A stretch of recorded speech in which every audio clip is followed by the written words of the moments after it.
యేసుక్రీస్తు ప్రభువారి ప్రశస్త నామములో కుటుంబ ఆశీర్వాద ప్రార్థనకు కూడి వచ్చినటువంటి మీ అందరికీ నా నిండు మనసుతో మీకు నా వందనాలు తెలియజేస్తున్నాను. చిన్న వాక్యాన్ని చదువుకుందాం. యోబు గ్రంథం 5వ అధ్యాయం 25, 26 వచనాలు. పూర్ణ వయస్సు గలవాడవై నీవు సమాధికి చేరెదవు. Praise the Lord. ఈ చివరి మాట చెప్పండి. పూర్ణ వయస్సు గలవాడవై నీవు సమాధికి చేరెదవు. ఈ మధ్య యోబు గ్రంథం నేను చదువుతున్నాను. యోబు గ్రంథం చదువుతున్నప్పుడు ఈ లేఖన భాగం దగ్గరకు వచ్చేసరికి ఈ మాట చాలా పర్యాయాలు నేను చదివాను. నన్ను ఎంతగానో ఆలోచింపజేసింది. యోబు తన జీవితంలో సమస్తాన్ని పోగొట్టుకున్నాడు. ఆస్తిని పోగొట్టుకున్నాడు, పిల్లల్ని పోగొట్టుకున్నాడు, బంధువర్గాన్ని పోగొట్టుకున్నాడు. చివరికి తన బ్రతుకులో ఆరోగ్యాన్ని కూడా పోగొట్టుకుని, బైబిల్లో రాయబడిన మాట, అరికాలు నుండి నడినెత్తి వరకు అతని శరీరం అంతా కురుపులు లేచాయట. ఆ కురుపులు కూడా ఎలాంటి కురుపులు? అక్కడ వ్రాయబడిన మాట బాధాకరమైన కురుపులని. ఎలాంటి కురుపులండి? బాధాకరమైన కురుపులు. అరిపాదం నుండి శిరస్సు వరకు శరీరం అంతా ఈ భయంకరమైన కురుపులు లేచి, ఆ కురుపులు ఇంతింతలా అయిపోయి అవి పగిలిపోయి వాటిలో నుండి చీమి రక్తం బయటకు వస్తే అసలు అతని శరీరములో నుంచి వస్తున్న ఆ దుర్వాసన, యోబే అంటాడు, నా వాసన నా భార్యకు అసహ్యమాయును.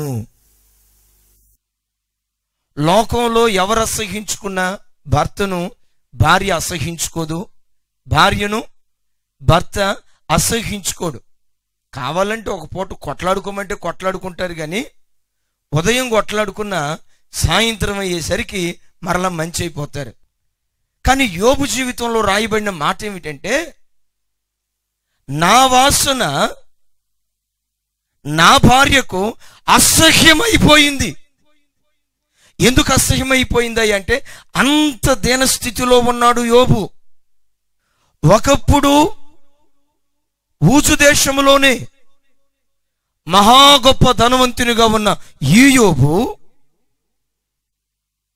ఊజు దేశం అంతటిని శాసించగలిగిన ఈ గొప్ప యోబు తూర్పు దేశపు జనులలోనే మిక్కిలి గొప్పవాడిగా ఉన్న ఈ యోబు అందరికంటే ఐశ్వర్యవంతుడిగా ఉన్న ఈ యోబు ఈ లేఖనం రాయబడేసరికి ఆ ఊజు దేశములోనే మిక్కిలి దరిద్రుడిగా మారిపోయాడు. మిక్కిలి దరిద్రుడిగా మారిపోయాడు. ఒకప్పుడు యోబు పరిస్థితి ఎలా ఉండేదంటే, ధనవంతుల పట్టికలో మొదటుండేది. ఇప్పుడు యోబు పేరు ఎక్కడుందో తెలుసా? దరిద్రుల పట్టికలో మొదట ఆయన పేరుంది. యోబు ఇప్పుడు ఎక్కడున్నాడంటే, బూడిదలో కూర్చుని చల్ల పెంకులతో శరీరాన్ని గోక్కుంటూ ఆ బూడిదను నెత్తి మీద పోసుకొని ఓ వేదనాభరితమైన పరిస్థితుల్లో యోబు ఇక్కడ ఉన్నాడు. అతని స్నేహితుడు వచ్చాడు యోబు దగ్గరికి. యోబుని చూసి అంటున్నాడు, యోబు యోబు, నీ కుటుంబము భూమి మీద పచ్చిక వలె విస్తరిస్తుందని, నీ సంతానము భూమి మీద ఆశీర్వదించబడుతుందని నీవెరుగుదువు అంటున్నాడు. అన్ని పోగొట్టుకున్నప్పుడు యోబు దగ్గరకు వచ్చి అతని స్నేహితుడు ఏమంటున్నాడంటే, మరలా మీరు గమనించండి, చావు అంచుల యొద్దకు వెళ్ళిన యోబు రేపో మాపో చనిపోతాడు అనే మరణ వార్తలు ఆ ప్రాంతమంతా వినపడుతూ ఉన్నాయి. మృతతుల్యమైన దేహముతో ఆ బూడిదలో యోబు కూర్చొని ఉంటే అతని స్నేహితుడు ఎలీఫజ్ యోబు దగ్గరకు వచ్చి అంటాడు, యోబు, నీ కుటుంబము భూమి మీద పచ్చిక వల్లే విస్తరించబోతూ ఉంది. చెప్పకూడదు గట్టిగా. నేను ఒక మాట మిమ్మల్ని అడుగుతాను,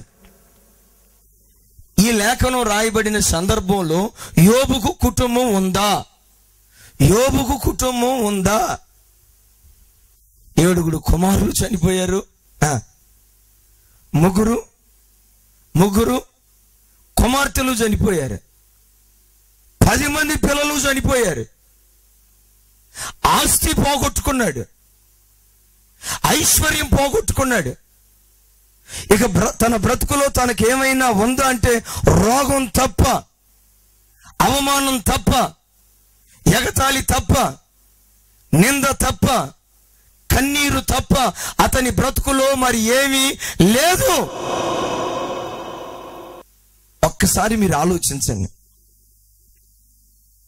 అన్న దగ్గరికి అతని స్నేహితుడు వచ్చి అంటాడు, యోబు, నువ్వు బూడిదలో పండుకొని ఉన్నావు కానీ, కురుపులతో నువ్వు బాధపడుతున్నావు కానీ, నీకు ఒక సంగతి తెలుసయ్యా, నీకే కాదు నాకు ఆ సంగతి తెలుసు.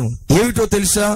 నీ కుటుంబీకులు ఈ భూమి మీద పచ్చిక వలె విస్తరించబోతూ ఉన్నారు. Praise the lord.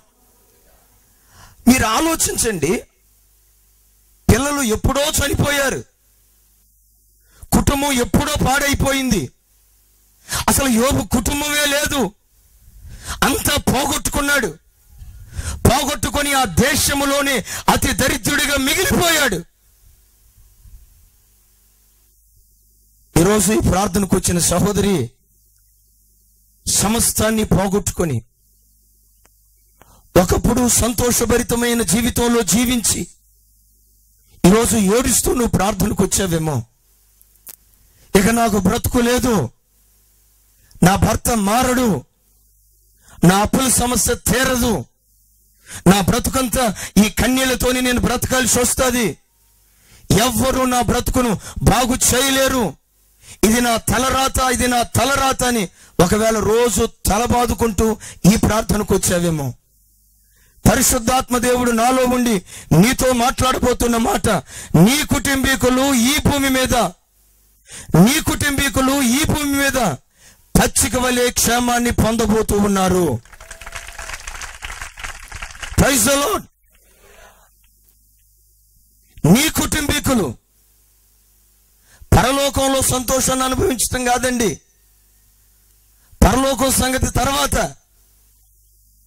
ఆ పరలోకపు సంతోషానికి ముందు తల్లి, ఈరోజు దేవుడు నీతో మాట్లాడుతున్న మాట, నీ కుటుంబీకులే ఈ భూమి మీదే పచ్చిక వలె నీ కుటుంబీకులు క్షేమాన్ని అనుభవించబోతూ ఉన్నారు. ఈ సంగతి నువ్వు తెలుసుకో. ఒకవేళ ఈరోజు నువ్వు ఎండిపోయినట్లుండొచ్చు, ఒకవేళ ఈరోజు నువ్వు వాడిపోయినట్లుండొచ్చు, నిన్ను చూసిన వాళ్ళందరూ పెదాలు విరుస్తూ రకరకాలుగా మాట్లాడుకుంటూ చులకన చేస్తూ ఉన్నారేమో. యోబును అసహించుకున్నట్లు, యోబును తిట్టుకున్నట్లు, యోబును త్రోసివేసినట్లు ఒకవేళ ఈరోజు ఈ ప్రార్థనకు వచ్చిన నీ బ్రతుకులో, నీ బ్రతుకే నీ బంధువుల మధ్యలో అవమానాస్పదముగా ఉన్నదేమో. నిన్ను చూసి చాటున నీ బంధువులే ఎగతాళి చేస్తున్నారేమో.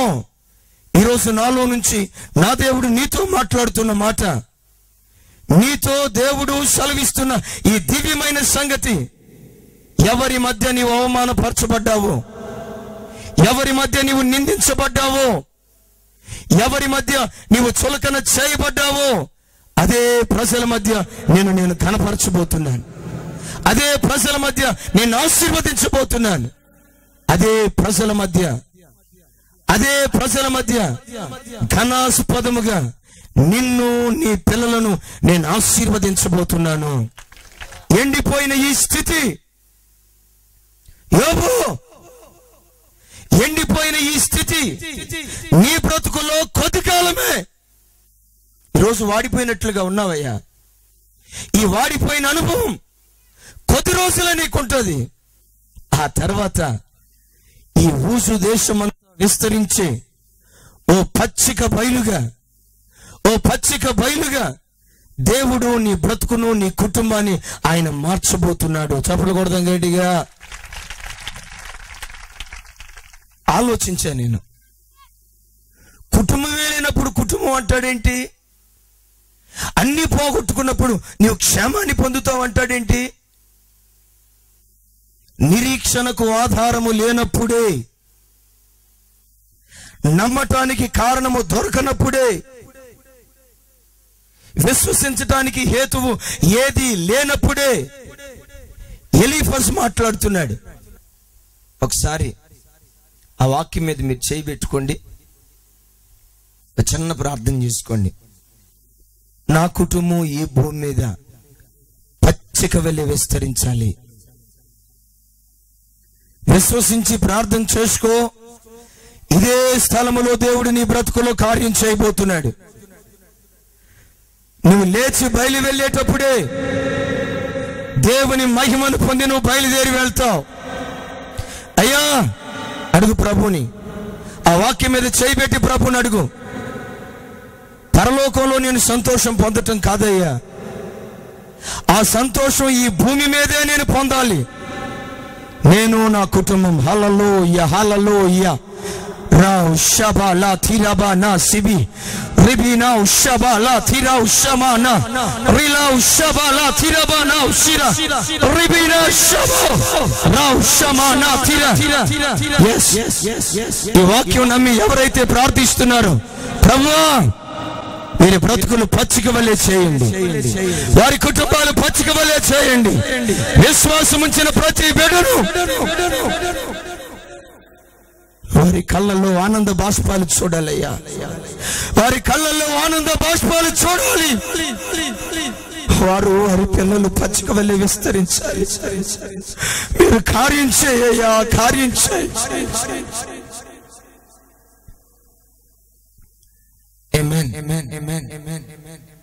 చప్పట్లు కొడుతూ ప్రభుకి స్తోత్రాలు చెప్దాం.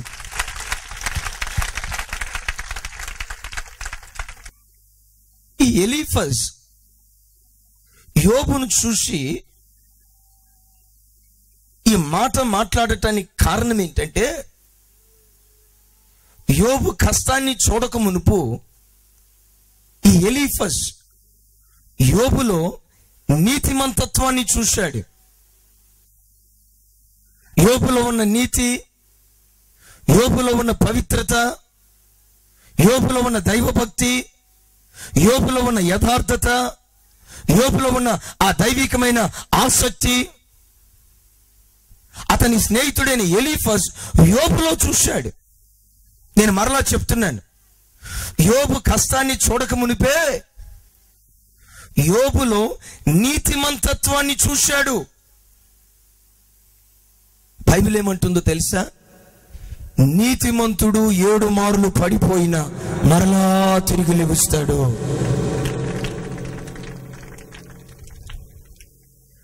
యోబు నీతిమంతుడై ఆ నీతిమంతత్వపు వ్యక్తిత్వాల్లో యోబు బ్రతకటం, యోబులో ఉన్న నీతిని అతని స్నేహితుడు చూశాడు. ఈరోజు వాక్యం వింటున్న తల్లులారా, వాక్యం వింటున్న తండ్రులారా, నేను మిమ్మల్ని ఒక ప్రశ్న అడుగుతున్నాను. మీలో ఉన్న నీతిని మీ తోటి వారు చూడగలుగుతున్నారా? మీలో ఉన్న నీతి, మీలో ఉన్న పవిత్రత, మీలో ఉన్న పరిశుద్ధత అనేకులకు ఆశ్చర్యం కలిగేటట్లుగా ఉందా లేదా ఒకసారి ఆలోచించండి.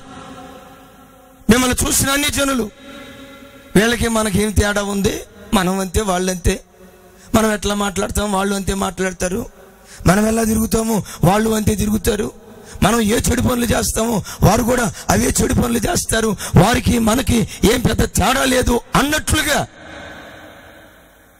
ఒకవేళ నిన్ను గూర్చి మాట్లాడుకుంటూ ఉంటే, ఈరోజు దేవుడు నీతో మాట్లాడుతున్నాడు. నీ స్నేహితులు నీలో నీతిమంతత్వాన్ని చూడాలి, నీతిమంతత్వాన్ని కనుగొనాలి. దేవుని పవిత్రత, దేవుని పరిశుద్ధత, దేవుని యథార్థత అనేక మంది అన్య ప్రజలు నీలో చూడాలి. ఆ నీతిమంతత్వాన్ని చూసే అతని స్నేహితుడు అంటాడు, యోబు, ఈరోజు నువ్వు ఎండిపోయినా, ఈరోజు నువ్వు ఎండిపోయినా ఈ భూమి మీదే నీ కుటుంబీకులు పచ్చిక వలె విస్తరించబోతూ ఉన్నారు. కారణం ఏంటంటే, ఓ నీతిమంతుడా, నువ్వు పడిపోయినా, ఒకసారి కాదు 7 సార్లు నువ్వు పడిపోయినా, ఏ నీతిమంతుడకు దేవుని నువ్వు ఆరాధిస్తున్నావు, ఆ నీతిమంతుడకు దేవుడు మరలా నిన్ను తిరిగి లేవనెత్తుతాడు. అది మా కళ్ళతో మేము చూస్తాం. అసలు యోబులో ఉన్న నీతి ఏంటి? ఆయనకి 10 మంది పిల్లలు. నిజంగా పరిశుద్ధ గ్రంథములో యోబు బ్రతుకు ఒక అద్భుతమైన బ్రతుకు. నేను అనుకుంటాను, అసలు పరిశుద్ధ గ్రంథపు చరిత్రలోనే ఇలాంటి భక్తి కలిగిన వారు లేరేమో అన్నట్లుగా యోబు బ్రతుకు మనకుంటుంది. యోబును గూర్చి వాక్యం అంటుంది, అతడు ప్రతి అరుణోదయమున లేచి తన పిల్లల కొరకు దహన బలులు అర్పిస్తూ ప్రతి ఉదయకాలాన తన పిల్లల కొరకు ప్రార్థించేవాడు. ఇంతకీ ఏమని ప్రార్థించేవాడు? ఎందుకు దహన బలులు అర్పించేవాడు? ఎందుకు దేవుని సన్నిధిలో ఆ ఉదయకాల నిద్రను చంపుకొని, ఆ ఉదయకాలాన సుఖాన్ని సౌఖ్యాన్ని చంపుకొని ఎందుకంత ఉదయకాలం లేస్తున్నాడు? తన పిల్లల కొరకు ఏమని ప్రార్థించేవాడు? తన పిల్లల నిమిత్తమై ఎందుకు దేవుని యొద్దకు వెళ్ళేవాడు? దేని నిమిత్తమై తన పిల్లల కొరకు బలులు అర్పించేవాడు? బైబిల్లో రాయబడిన అద్భుతమైన మాట, తన పిల్లలు హృదయములో పాపము చేసి దేవునిని దూషించారేమోనని. ప్రతి తల్లి, ప్రతి తండ్రి మనస్సు పెట్టి ఆలోచించాల్సిన ఓ సవాలుతో కూడిన మాట ఇది. తన పిల్లల కొరకు ప్రార్థించాడు, దేవుని బ్రతిమలాడుకుంటున్నాడు. ఇది రోజు చేస్తా ఉన్నాడు. దేని కొరకయ్య అంటే, తన పిల్లలు హృదయములో పాపము చేసి దేవునిని, యోబు ఎలాంటి వాడు తెలుసా? నా పిల్లలు హృదయములో కూడా పాపము లేని వారిగా ఉండాలి. తండ్రులారా ఆలోచించండి. హృదయములో కూడా, చేతులతో చేయటం కాదు, శక్తితో చేయటం కాదు, అసలు నా పిల్లలు హృదయములో కూడా పాపము ఎరుగని నిర్దోషమైన పిల్లలుగా నా పిల్లలు బ్రతకాలి. నా పిల్లలకు మీ పరిశుద్ధత కావాలయ్యా, నా పిల్లలలో మీ నీతి కావాలయ్యా. నా పిల్లలు ఈ భూమి మీద నీతిమంతులుగా మీ సముఖములో బ్రతుకున్నట్లుగా నా పిల్లల హృదయములో పాపానికి చోటు లేకుండా వారిని పవిత్రీకరించాయని తన పిల్లల కొరకు ఈ తండ్రి ప్రార్థన చేస్తూ వచ్చాడు. చప్పట్లు కొడదాం గట్టిగా, హల్లెలూయా, గట్టిగా గట్టిగా. సరిపోదు ఈ శబ్దం, కొంచెం గట్టిగా చెప్పండి, హల్లెలూయా, హల్లెలూయా. ఓసారి మా ప్రార్థనా మందిరానికి వచ్చే ఓ యవనస్తుడు ఏదో కాస్త కొంచెం ట్రాక్, అంత పెద్ద దారి తప్పిన అబ్బాయి ఏం కాదు, చాలా మంచి అబ్బాయి. ఒక చిన్న చెడు వార్త ఆ అబ్బాయిని కూర్చుని నేను విన్న వెంటనే బాబుకు ఫోన్ చేయకుండా వాళ్ళ నాన్నగారికి ఫోన్ చేసి, అన్న మీరు అక్క మీ బాబుని తీసుకుని ఫెయిత్కి రండి అన్న అన్నాను. అసలు మా సంఘంలోనే ఆ తల్లిదండ్రులు ఇద్దరు యోబు లాంటి మంచి భక్తి కలిగిన వాళ్ళు. మేమన్నా, మా పరిచర్య అన్నా, మా విధానం అన్నా చాలా చాలా గౌరవించేవారు. ఇలాంటి భక్తి కలిగిన కుటుంబంలో పుట్టి ఈ తమ్ముడు ఎందుకు ఇలా కాస్త దారి తప్పిపోతున్నట్లుగా ఉన్నాడు అని చెప్పి ఆ తల్లిదండ్రులను పిలిచి ఆ బాబుని దగ్గర కూర్చోబెట్టి ఏమి జరిగిందో ఆ చిన్న పొరపాటు వాళ్ళ అమ్మతో నాన్నతో చెప్తున్నా.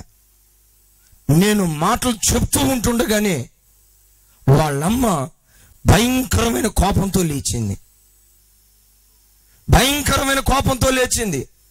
నా మీద కాదండి, వాళ్ళ అబ్బాయి మీదకి.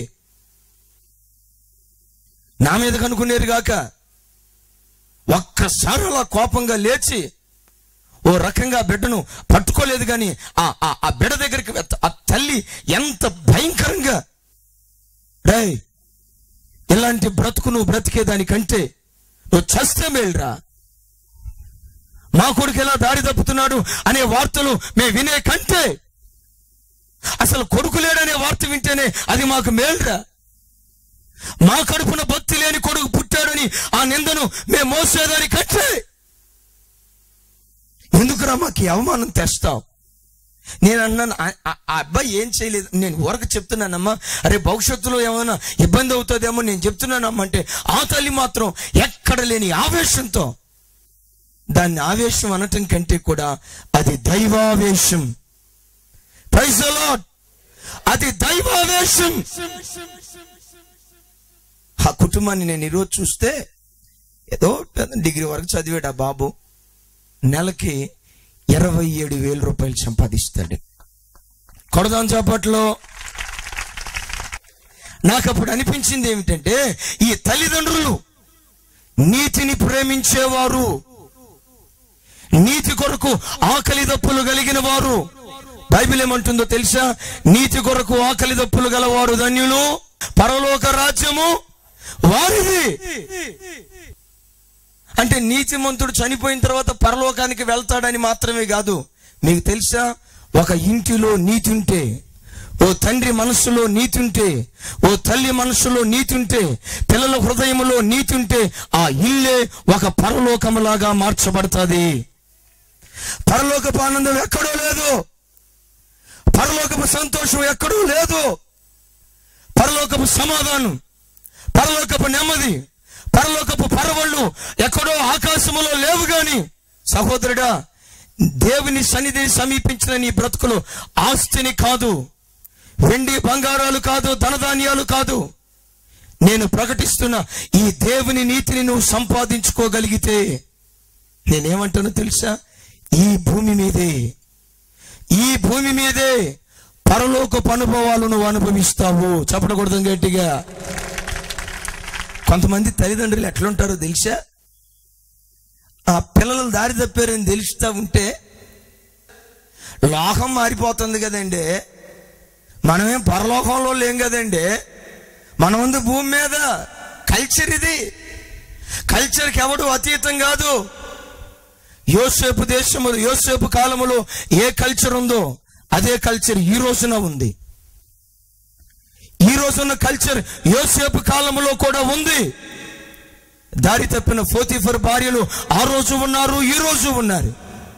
యోసేపు లాంటి వారు ఆ రోజు ఉన్నారు, ఈ రోజు ఉన్నారు. తల్లి, దేవుడు నీకు ఇచ్చిన ఈ చిన్న ఆయుష్కాలంలో బ్రతుకు ఒక యోసేపు లాగా, బ్రతుకు ఒక రూతులాగా, బ్రతుకు ఒక ఎస్తేరు లాగా, బ్రతుకు ఒక నీతిమంతుడిగా బ్రతుకు. Praise the lord.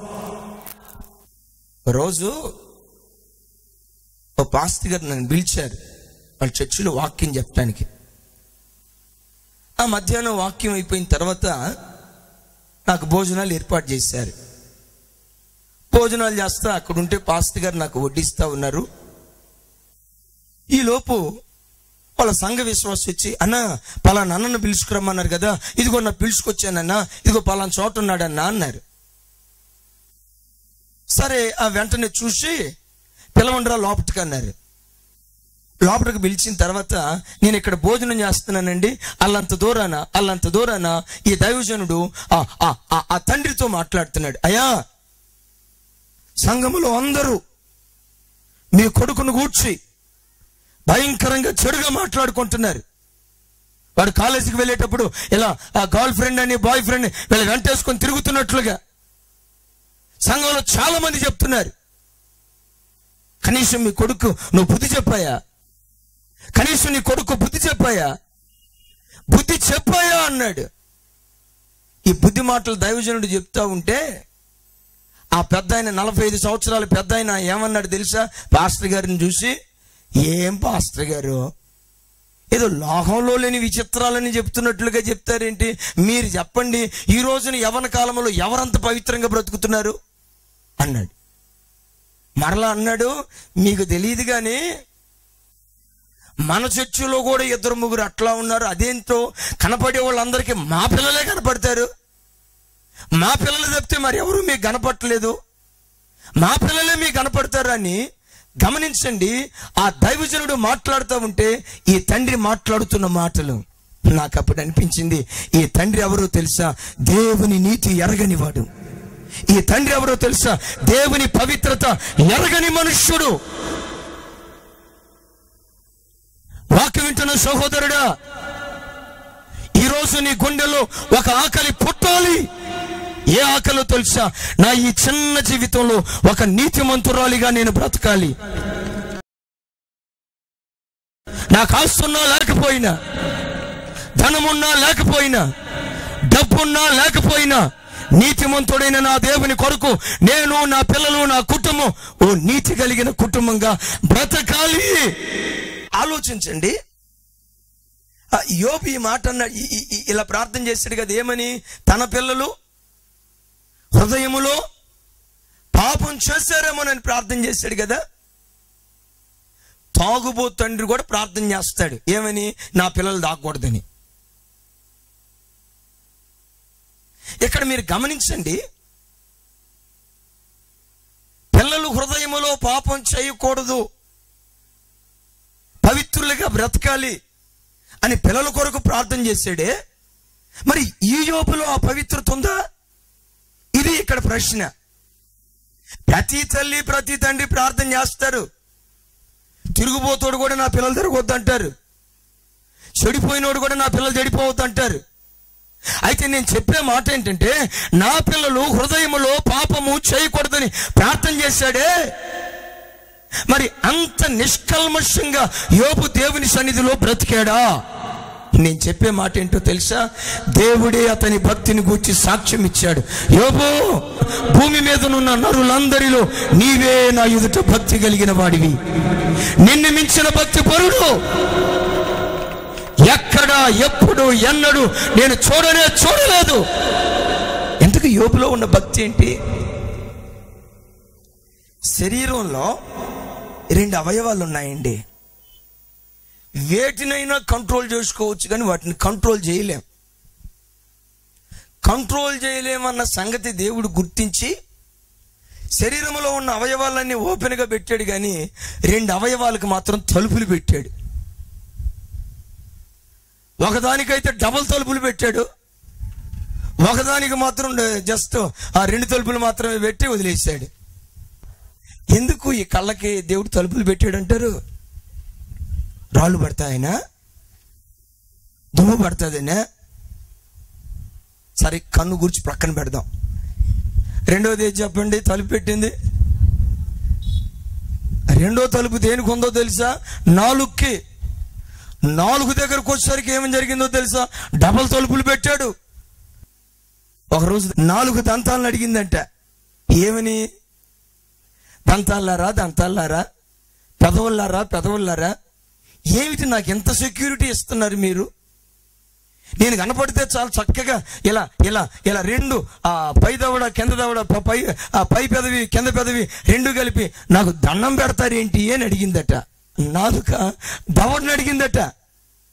ఎందుకు పెదవుల్లారా, ఎందుకు దంతాలారా రోజు నాకు పదే దండం పెడతారు, ఎందుకింత నాకు భద్రత ఉంచుతారని అడిగితే దంతాలు అన్నాయంట, నువ్వే బయటకు వస్తే ఏం జరిగిద్దో మాకు తెలుసుగా, నువ్వు ఎక్కడ బయటకు వస్తే ఈ ప్రకృతి చక్రానికి ఎక్కడ చిచ్చు పెడతావునని, నువ్వు లోపట ఉంటేనే సెక్యూరిటీ ఉంటుందని లాకర్లో బంధించాం. సింగిల్ లాకర్ కూడా కాదు, ఎంతండి, డబల్ లాకర్లో బంధించామన్నారట. Praise the lord. ఎవ్వడూ నియంత్రించుకోలేని కంటిని గూర్చి ఈ నీతిమంతుడైన యోబు అంటాడు, నా కన్నులతో నేను నిబంధన చేసుకున్నాను. తండ్రులారా, నా కన్నులతో నేను నిబంధన చేసుకున్నాను. ఏ పరస్త్రీని వ్యామోహంగా నేను చూడనని, అపవిత్రంగా నేను చూడనని, కామపు ఆలోచనతో ఏ పరస్త్రీని నేను చూడకూడదని నా కన్నులతో నేను నిబంధన చేసుకొని ఆనాటి నుండి ఈనాటి వరకు నా కంటిని నేను కాపాడుకుంటూ వచ్చాను. Praise the Lord. Hallelujah, hallelujah. యోబు దగ్గరికి ఆ తర్వాత వస్తే యోబును గూర్చే వాక్యం అంటుంది, అతడు నోటితో ఏ పాపము. ఈ నాలుక ఎట్లాంటిదో తెలుసా? ఒక భక్తుడు అంటాడు, ఈ నాలుకను గూసి అలా టేబుల్ మీద పెట్టామనుకోండి, ఆ టేబుల్ మీద పెడితేనట నాలుక రబ్బర్ బంతి ఎగిరినట్టుగా ఎగురుతూ ఉంటుందట. ఎందుకంటే ఈ నాలుక లొడలొడ ఏదో ఒకటి మాట్లాడటం అలవాటు ఉన్న నాలుకను కోసి పక్కన పెట్టినానంట. యోబును గూర్చి వాక్యం అంటుంది, తండ్రులారా ఒక్కసారి మీరు ఆలోచించండి, అయ్యలారా ఒక్కసారి మీరు ఆలోచించండి. తన పిల్లల నీతిమంతత్వం కొరకై ఈ తండ్రి ప్రార్థించాడే, మరి ఈ తండ్రిలో ఉన్న నీతి ఏమిటి? ఈ తండ్రిని గూర్చి వాక్యం అంటుంది, కన్నులతో కూడా పాపము చేసిన వాడు కాదు. నాలుకను ఎవడు స్వాధీనపరచుకోలేకపోయినా, నాలుకను ఎవడు నియంత్రణలో పెట్టుకోలేకపోయినా, ఈ భక్తుడు యోబు మాత్రం తన బ్రతుకులో నోటితో ఏ పాపము చేయలేదు. అందుకనే యోబు పరిశుద్ధ గ్రంథం అంతటిలో ఒక నీతిమంతుడు. బైబిల్ ఏమంటుందో తెలుసా? నీతిమంతుల తలల మీదకి ఆశీర్వాదము వచ్చును, నీతిమంతుడు చిగురాకు వలె వృద్ధి పొందును, నీతిమంతుడు నిత్యము నిలిచే కట్టడము వలె వాడు ఉంటాడు. వాడు పడిపోయినా, పోగొట్టుకున్నా, నాశనమైపోయినా, శిథిలమైపోయినా నీతిమంతుడు బూడిదలో నుండి పుట్టుకొస్తాడు. జాగ్రత్త. ఎక్కడి నుంచి? నీతిమంతుడు రాజభవనములో నుండి కాదు, ఉన్నత స్థలాలలో నుండి కాదు, ఉన్నత కుటుంబాలలో నుండి కాదు, నీతిమంతులు బూడిదలో నుండే పుట్టుకొని వస్తారు. తల్లులారా, ఈరోజు ప్రభు దగ్గరకు వచ్చిన నీ బ్రతుకులో తండ్రి, తల్లి, నీ దేవుణ్ణి ఒక్క మాట అడుగు, అయ్యా నా ఇంటిలో నన్ను ఒక నీతిమంతురాలైన తల్లిగా చేయి. నాకు వెండొద్దు, బంగారం వద్దు, ఆస్తొద్దు, ఏమి నాకు అక్కర్లేదు. దేవుని నీతిని అడుగు. నీకు తెలుసా, నీ మీద దేవుని నీతి నిలిస్తే, నీ మీద నిలిచిన దేవుని నీతి నీ ఇల్లంతా ప్రవహిస్తుంది. నీలో ఏది నిలిస్తే, నీలో ఏది ఉంటే, నిన్ను ఏది ఏలుబడి చేస్తూ ఉందో నీలో ఉన్నదే నీ ఇంటిలో వ్యాపిస్తుంది, నీ పిల్లల్లో వ్యాపిస్తుంది, నీ పిల్లల మీద ఏలుబడి చేస్తుంది, నీ పిల్లలను ప్రభావితం చేస్తుంది. దైవజనుడైన తిమోతితో పౌలు గారు ఒక మాట అంటాడు, తిమోతి, నీలో నేను నిష్కపటమైన విశ్వాసాన్ని చూశాను.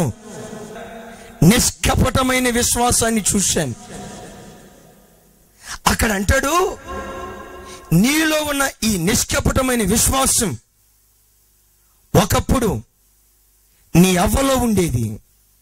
నీ అవ్వలో ఉన్న నిష్కపటమైన విశ్వాసం నీ తల్లిలో ఉండేది. నీ తల్లిలో ఉన్న నిష్కపటమైన విశ్వాసం నీలో కూడా వచ్చింది.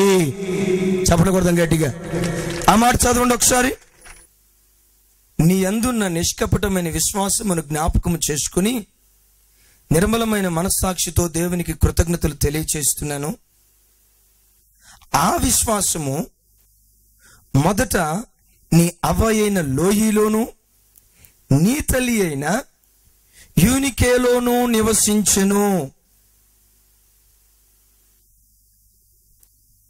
నీ అవ్వలో ఉన్నది నీ తల్లిలోకి వచ్చింది. నీ తల్లిలో ఏ విశ్వాసం ఉందో, నీ తల్లి గుండెల్లో ఎలాంటి నిష్కపటమైన విశ్వాసం ఏలుబడి చేస్తూ ఉందో అదే విశ్వాసము నీలో కూడా వచ్చింది. అవ్వలో ఉన్న నిష్కపటమైన విశ్వాసం తల్లిలోకి, యూనికేలోకి, తల్లిలో ఉన్న నిష్కపటమైన విశ్వాసం ఎవరి మీద వచ్చింది? తిమోతి మీదకి వచ్చింది. అయ్యలారా, అమలారా, నా వైపు చూడండి. నా చేతులు జోడించి బ్రతిమలాడుకుంటూ చెప్తున్నాను, మీలో ఏది నిలిచిందో అదే మీ పిల్లల మీదకి వెళ్తుంది. మీలో పవిత్రత నిలిస్తే అదే పవిత్రత మీ పిల్లల మీదకి, మీలో యథార్థత నిలిస్తే అదే యథార్థత మీ పిల్లల మీదకి, మీలో దైవికమైన నీతి నిలిస్తే అదే దైవికమైన నీతి నీ పిల్లల మీద కూడా వెళ్తూ ఉందని దయచేసి గమనించు. అభిషేకించబడిన దైవ సేవకుడు ఒక ఇంటికి వస్తే ఆ ఇంటిలో కూడా ఆ అభిషేకం అంతా వ్యాపిస్తూ ఉంటుందని అభిషేకించబడిన ఏలియాని వెంబడించాడు. అదే అభిషేకం ఎలీషా మీద నిలిచింది. హన్నా గొప్ప ప్రార్థనా పరురాలు. తల్లిలో ఏ ప్రార్థన నివసించిందో అదే ప్రార్థన ఎవరి మీదకి వచ్చింది? ఎవరి మీదకి వచ్చింది? సమూయేలు మీదకి వచ్చింది. సమూయేలు, ఈ ప్రార్థన ఎక్కడదయ్యా నీకు?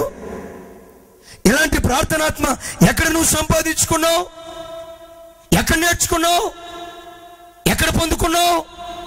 ఎలా నీ దగ్గరకు వచ్చింది? సమూయేలు అంటాడు, ఇది నా తల్లిలో నిలిచిన ఆత్మ. నా తల్లిలో ఏ ఆత్మ ఉందో అదే ఆత్మ నా మీదకు దిగి వచ్చింది. ఒకసారి ఒక ఇంటికి విజిటింగ్కి వెళ్ళాను. అన్న నన్ను భలే ప్రేమించేవాడు, కూర్చోబెట్టాడు.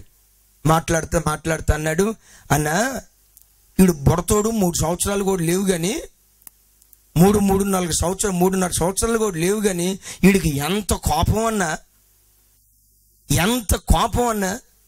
మొన్ననే మేమేదో వార్తలు వింటున్నామని వాడి కార్టూన్ ఛానల్ పెట్టలేదని వాడి చేతిలో ఉన్న రిమోట్ పగల కొట్టాడన్నా అన్నాడు.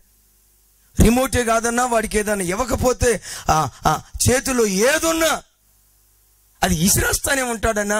వాడికి 3 సంవత్సరాలు కానీ ఓ భయంకరమైన కోపం అన్నా అన్నాడు. ఇడు కోపం పోయేటట్టు ప్రార్థన చేయండి అన్నా అన్నాడు. ఏలోపు ఏం జరిగిందో తెలుసా? వాళ్ళ భార్య కిచెన్లో నుంచి పప్పు గుత్తి తీసుకొని వచ్చింది. అందే, అయ్యగారు ఈ కోపం ఏం కొత్తగా రాలా, ఈ కోపం ఏం కొత్తగా పుట్టుకురాలా, వాళ్ళ అయ్యకున్నదే ఈడుకొచ్చింది అయ్యా, వాళ్ళ అయ్యకుందే ఈడుకొచ్చింది అని ఎట్లా మాట్లాడుతుందో తెలుసా?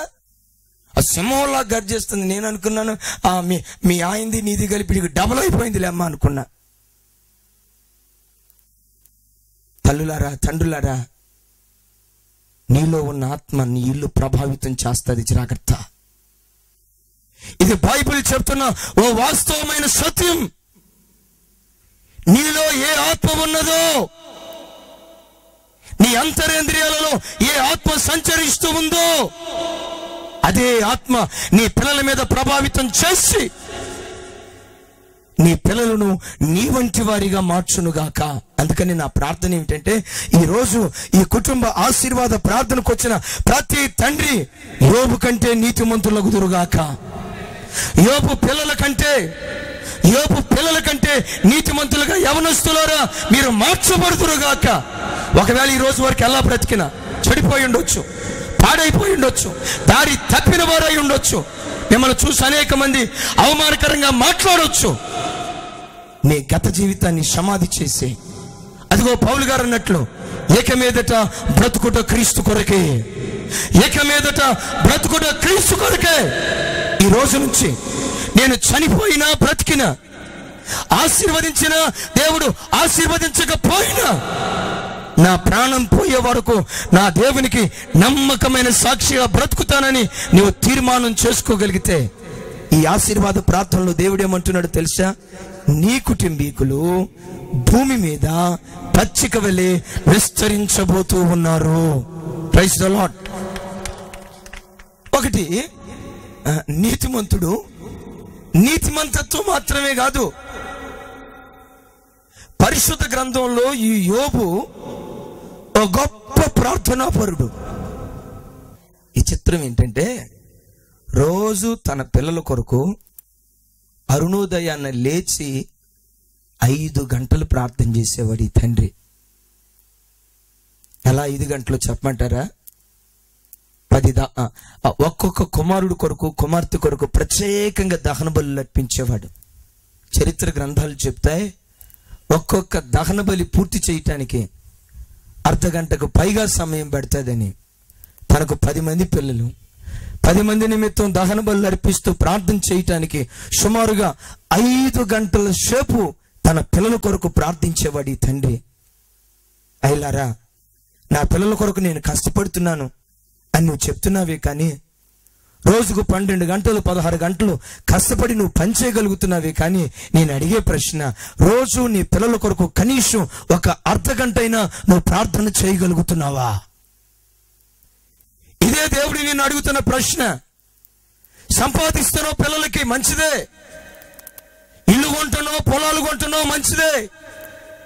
ఆస్తి కూడా సమకూరుస్తున్నావు, మంచిదే. ధనధాన్యాలు చేకూరుస్తున్నావు, మంచిదే. అయితే నేను అడిగే ప్రశ్న, నీ పిల్లల కొరకు నీవు ప్రార్థించే తల్లిగా ఉన్నావా? నీ పిల్లల కొరకు నువ్వు ప్రార్థించే ఒక తండ్రిగా బ్రతుకుతున్నావా? ఆలోచించు. తండ్రులారా, మీ కనీస కర్తవ్యం మీ పిల్లల కొరకు మీరు ప్రార్థించటం. తల్లులారా, రేయి మొదటి జామున లేచి మీ పసి పిల్లల ప్రాణము కొరకై కన్నీళ్లు విడవాలని ప్రభు అంటున్నాడు. అయితే విషయం ఏంటంటే, యోబు తన పిల్లల కొరకు ప్రార్థించాడు కదా. చెప్పండి, దేని కొరకు ప్రార్థించాడు? ఏ తండ్రి ప్రార్థన చేసినా నా పిల్లల్ని ఆశీర్వదించు, ఆశీర్వదించు, ఆశీర్వదించు, ఆశీర్వాదం తప్ప మరొక మాట రానే రాదు. వాక్యం వింటున్న దేవుని పిల్లరా, యోబు ఈ స్థలంలో తన పిల్లల కొరకు ఏమని ప్రార్థించాడంటే, నా పిల్లలు నీతిమంతులుగా బ్రతకాలి, హృదయములో కూడా వారు పాపము చేయని వారిగా దేవుని సన్నిధిలో బ్రతకాలని పవిత్రత కొరకు ప్రార్థన చేశాడు. తండ్రులారా, తల్లులారా, మీ పిల్లల కొరకు మీరు ప్రార్థించేటప్పుడు ఆత్మీయత కొరకు ప్రార్థించండి. నా పిల్లలకు దైవభక్తి ఇవ్వయ్యా. వాళ్ళు చదువుకున్నా చదువుకోపోయినా, వాళ్ళకి వ్యాపారం ఉన్నా లేకపోయినా, మంచి చదువున్నా లేకపోయినా, మంచి ఉద్యోగం ఉన్నా లేకపోయినా, అయ్యా నా పిల్లలకు మీ దైవభక్తి కావాలి, మీ ఆత్మీయత కావాలి. బైబిల్లో దావీదు అవసాన కాలంలో ఉన్నాడు. రేపో మాపో చనిపోబోతున్నాడు. చనిపోబోయే ఆఖరి క్షణాలలో ఈ దావీదు ఏం చేశాడో తెలుసా? తన కుమారుడైన సొలొమోనును పిలిచి, సొలొమోనును మోకరింపజేసి ఆకాశమందరి దేవుని వైపు చేతులెత్తి ఆ ఆఖరి క్షణాలలో సొలొమోను కొరకు ప్రార్థన చేస్తూ ఉన్నాడు. ఎంతకీ ఏమని ప్రార్థన చేశాడో తెలుసండి? ఏ విషయం కొరకు ప్రార్థన చేశాడో తెలుసా? ఒకసారి చూడండి. 1 దినవృత్తాంతాలు 29:19. తన కొడుకు కొరకు ప్రార్థన చేస్తున్నాడు. తల్లి, ఆసక్తిగా ఈ మాట విను. సహోదరుడా, ఆసక్తిగా ఈ మాట విను. ప్రాణం పోయే ఆఖరి క్షణాలలో తన కుమారుడైన సొలొమోను కొరకు ఏమని ప్రార్థన చేస్తున్నాడంటే, అయ్యా నా కుమారుడైన ఈ సొలొమోను నీ వాక్యానుసారంగా బ్రతకాలి. నా కుమారుడైన ఈ సొలొమోను నీకు ఆలయాన్ని కట్టించాలి. ఆలయాన్ని కట్టించడం మాత్రమే కాదు, నా కుమారుడికి నిర్దోషమైన హృదయాన్ని దయచేయి. Praise the Lord. చెప్దాం హల్లెలూయా. ఏ హృదయాన్ని దయచేయమన్నాడండి? ప్రార్థన చేస్తున్నాడు. తల్లులారా, తండ్రులారా, నా మాట వినండి. ఈ దైవభక్తి మన ఇంటిలో ఉంటే మన బ్రతుక్కు ఏమి కావాలో వాటన్నిటినీ ధారాళముగా దేవుడు దయచేస్తాడు. దేవుడు చోట మాట్లాడుతూ, మొదట నా నీతిని, నా రాజ్యాన్ని వెతకండి, అప్పుడు అవన్నీ మీకు అనుగ్రహించబడతాయి. హల్లెలూయా.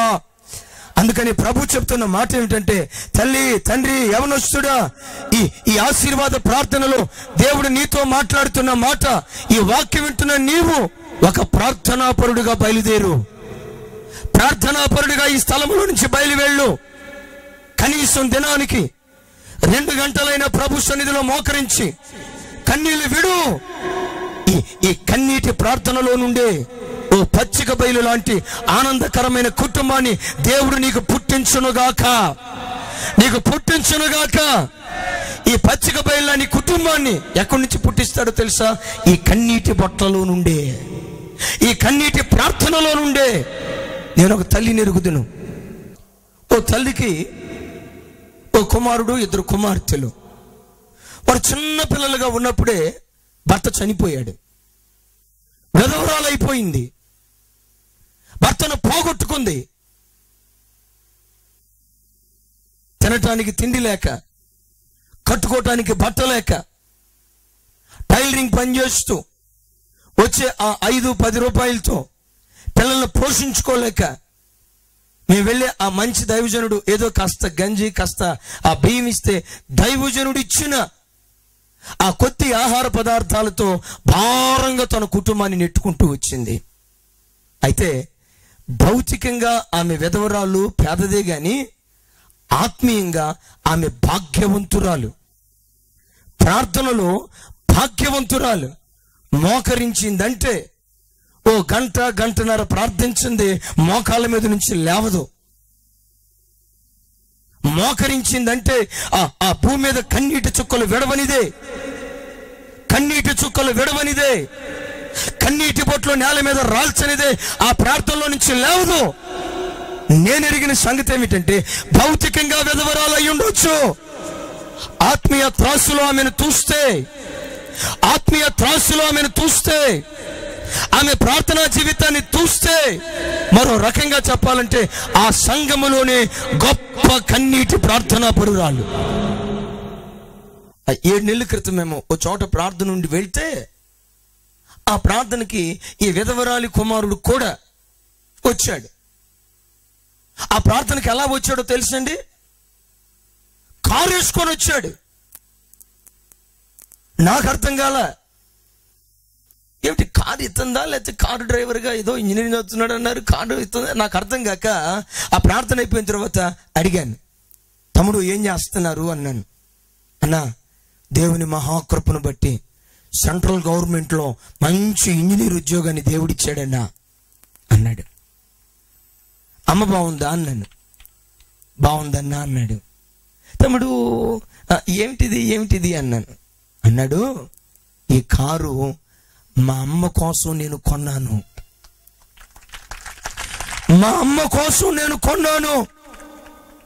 అమ్మ కారు అన్నా అన్నాడు. నాకు అర్థం కాల. మీ అమ్మకారు ఏంటి తమ్ముడు, అమ్మ కోసం కొనటం ఏంటి అన్నాను. అన్నాడు, మా తల్లి చిన్న ప్రాయంలో మేము అనాథలుగా, మా తల్లి విధవరాలుగా మారిపోయినా, మా తల్లి పేదదైపోయినా, మా తల్లి కాచిన కన్నీటి బొట్ల ద్వారానే ప్రభు సన్నిధిలో ఆకలిని దప్పికను చంపుకొని అనేక రాత్రులు ప్రభు సన్నిధిలో ఆ కన్నీళ్లు విడవటం ద్వారానే, మా తల్లి కన్నీటి ప్రార్థన ద్వారానే దేవుడు మమ్మల్ని ఎంతటి వాణ్ణి చేశాడన్నా. అందుకనే కృతజ్ఞతగా మా తల్లికి నేను కారు కొనిచ్చాను. నాకు అప్పుడు అనిపించింది, ఈ కుటుంబీకులు భూమి మీద పచ్చికలాగా విస్తరించారు. తల్లి, నీ కుటుంబం విస్తరించాలి. ఒకవేళ ఈ రోజు వరకు నువ్వు ప్రార్థన చేయలేకపోవచ్చు, ఈ రోజు నుంచే ప్రారంభించు, ఈ క్షణం నుంచే ప్రారంభించు. తమ్ముడు, తండ్రి, ఈ రోజు నుంచే నా కుటుంబం కొరకు, నా పిల్లల కొరకు ప్రతిరోజు నేను కన్నీటి బుట్లు రాలుస్తానయ్యా. మీ పాద సన్నిధిలో నా కడుపును చంపుకొని గుండెలో బాదుకుంటూ మీ సన్నిధిలో రోదన చేస్తూ నేను ప్రార్థిస్తానయ్యా, ఈ భాగ్యాన్ని నాకు ఇవ్వయ్యా, ఈ భాగ్యాన్ని నాకు ఇవ్వయ్యా అని నువ్వు ప్రభువుని అడగగలిగితే, ఇదిగో ప్రవచన వాక్కు, దేవుడు ప్రవచనము ద్వారా నీతో మాట్లాడుతున్న మాట, నీ కుటుంబీకులు ఈ భూమి మీద పచ్చిక వలె విస్తరించబోతూ ఉన్నారు. దేవుడు అలా విస్తరించునుగాక. అసలు యోబు కుటుంబం ఎంత అందమైన కుటుంబంగా ఉండటానికి కారణం, ఒకటి నీతిమంతుడు, రెండవది ప్రార్థనాపరుడు, మూడో మాట చెప్తాను, చాలా మృదువైన వాడు, మృదువైన మాట కలిగిన వాడు. బూడిదలో పడిపోయి ఏడుస్తున్నాడు కదా, భార్య వచ్చేమంది చెప్పండి, దేవుణ్ణి దూషించి చెప్పాలి, ఇక్కడ చాలా లాజిక్ ఉంది. ఏమంది వచ్చి దేవుణ్ణి దూషించి సావు అంది. యోబు ఏమన్నాడు మీరు చెప్పండి? అది ఇక్కడ పట్టుకోవాలి మీరు. నేను ఎంత అసలు యోబు ఆ మాట్లాడిన విధానం చూడండి.